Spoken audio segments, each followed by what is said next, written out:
First time traveler ka ba? Kung oo, bagay sa'yo to. Ito yung experience ko nung mga 4 years ago. Nung first time ko mag-travel going to HK.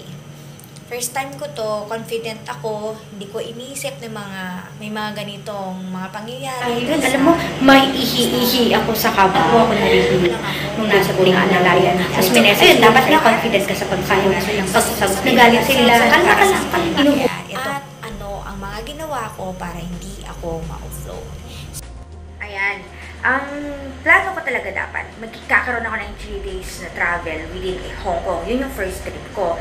Tapos parang 20 days naman sa Dubai. So hindi ako aware na may mga ganung process that time kasi hindi pa ganun ka-stricto dati. I never tried traveling outside the country kasi it's my first time going out.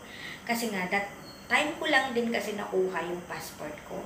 After many years, dun ko lang nakuha yung passport ko kasi natagalan dahil nga nagkaroon ng issue at may issue dun sa birth certificate ko. May mali sa birth certificate ko kaya nahirapan ako makakuha ng passport. Itatagal ko siguro later kung paano ko na process na itama yung birth certificate details ko para magkaroon ng passport. So, sa next na lang yun na video siguro. Discuss ko nga, sinabi ko yung experience ko sa immigration at saka yung mga naging katakot-takot. Pero so far naman, yung aking first out of the country, naging smooth naman yung flow niya. Kasi sa Hong Kong lang.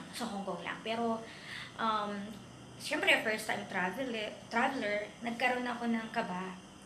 Konti lang naman. Kasi parang pre-provide ko naman or prepare ko naman yung mga requirements na kailangan gawin. Kasi nag-search naman ako bago ako mag-travel. Kasi nga solo traveler ako. So, mga prepare ko, syempre, yung valid passport ko, 6 months dapat or more, meron kang passport. Then, the two-way ticket, para alam nila na babalik ka. Ako, babalik naman talaga kasi it's for, di ba, leisure ba? Tapos, aside from that, dapat meron ka rin confirmed hotel bookings at saka yung itinerary or activities mo doon sa place na pupuntahan mo. Yun yung mga parang necessary na i-prepare mo dapat to show off sa immigration officer just in case magtanong. Pero meron din mga secondary documents or requirements na kailangan mong i-keep din just in case maghanap sila. Like, salary certificate, certificate of employment, ano pa ba, credit card, tsaka syempre yung debit card mo, yung ATM mo. Tsaka syempre yung confidence, kasi dapat meron ka nun dahil kung wala, sablay. May mga kakilala din akong ganyan na kumpleto yung documents pero wala silang confidence. Itatackle ko rin yan mamaya. I-discuss ko din siya sa separate video. Yan, yung going to Hong Kong ko, so far so good, okay naman. Kasi ang aga kong pumunta ng airport kasi nga excited ang lola. Pagdating ko ng airport, nakita ko may mga linya. Parang may form silang finifill outan. At saka take note guys, you have to bring your own pen. Kasi kailangan yun, para hindi ka na maghiram sa kahit sino. Tsaka mas mapapabilis yung process. And that time, meron akong pen, so kumuha din ako ng form na finifill outan nila. Hindi ko na maalala kung ano yung details na kailangan i-provide doon, pero madali lang naman, basic. So nakipila ako doon sa konti lang yung pila, mas mabilis. At thank God, mabait yung immigration officer na na-encounter ko. Sabi niya, it's your first time, mabait. So sabi, opo, sino kasama mo? Ako lang po, wala ka bang kamag-anak na may friend ako doon. Sabi ko, o sige, binali na, good luck, enjoy. Ganun. Pero so, tuloy-tuloy naman. Pagdating ko ng Hong Kong, ayun, nagliwaliw ang lola mo. Then, there comes the time na papunta na ako ng Dubai. Ang mali talaga, yung kaibigan ko, binook ako from Hong Kong, Philippines, ang stopover, papuntang Dubai. Palpo yun. Pero parang para galing ako ng Hong Kong, diretso na ako ng Dubai. Ang mali nga lang, meron akong stopover sa Philippines. Doon ako maihi-ihi sa pag-i-explain dun sa immigration officer. Nagtaka siya. Parang kaalis mo lang dito 3 days ago. Tapos, Hong Kong. Tapos ngayon pupunta ka naman ng Dubai. Anong meron ka? Sabi niya. Sabi ko, inapproval po kasi yung 1 leave ko, kailangan ko po yung i-spend. Saka nagta-travel lang naman po ako for leisure, sabi ko. Patingin nga yung visa mo, patingin nga yung mga requirements nila. Kita ko, yung visa ko, Okay, sabi niya. Invitation letter, pinakita ko rin. So, walang tanong-tanong masyado. Okay, sabi niya. Tapos, tinatakan na. Tinatakan na siya. Thankful ako. Oh, thank you. Tapos, ang pagkatatak na ganyan, may lumapit.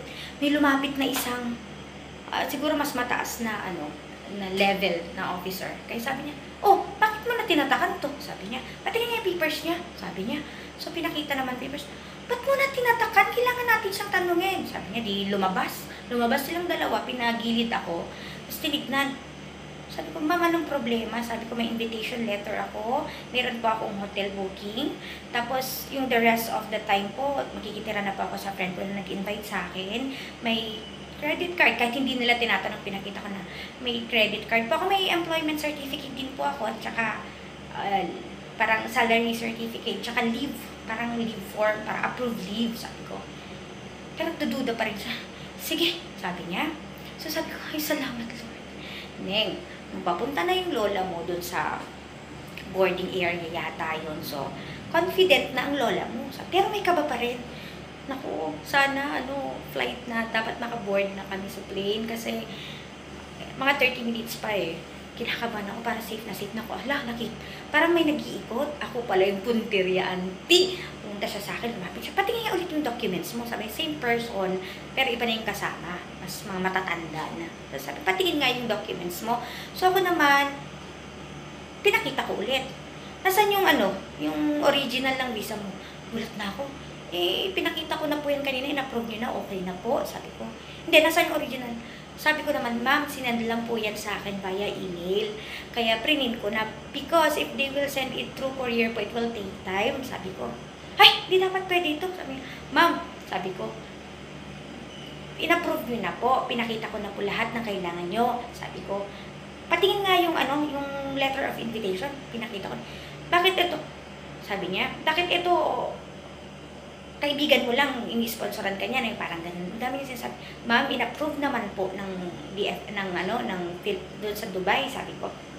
Kaya sabi niya, binagsak niya, wala siyang sinabi na, binagsak niya yung papers ko, yung documents ko doon sa table. Tapos nakatingin lahat ng tao sa paligid ko. Sabi ko, hindi pwede to. Tapos umalis na siya. Umalis na sila. Hindi ko alam kung babalik pa sila o hindi. Wala siyang sinasabi-sabi. Feeling ko lang na may chance pa bang ma-offload ako, hindi ako matuloy, mga ganyan. Kasi alam mong ginawa nila, napaka-rude nila, girl. Kinuha niya, parang wala siyang makita na parang mali. Binagsak niya. Nakita lahat ng nasa paligid ko, kabang-kaba, without saying sorry or whatsoever. Siguro iniisip niya, uso kasi that time yung under the table. Wala talaga akong nilabas na kahit piso. Kasi nga, pinanindigan yung sarili ko. It's for travel, it's for tour. Wala akong ibang gagawin. So yun. Kaya yun, alam mo, may ihi-ihi ako sa kaba.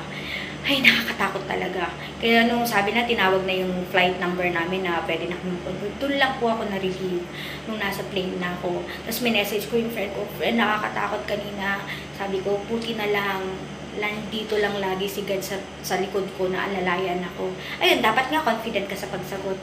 Pag nagalit sila, kalma ka lang, kalma. Pakita mo sa kanya na kaya mo silang sagutin. Kasi minsan parang inuhuli ka kung matatakot ka hindi. Dahil kung natakot ka, talo ka. So, yun yung mga experience ko dyan sa mga immigration natin. I understand kung bakit sila ganon. Siguro inaaway lang nila yung human trafficking kasi nga marami ngayon nangyayari sa paligid natin.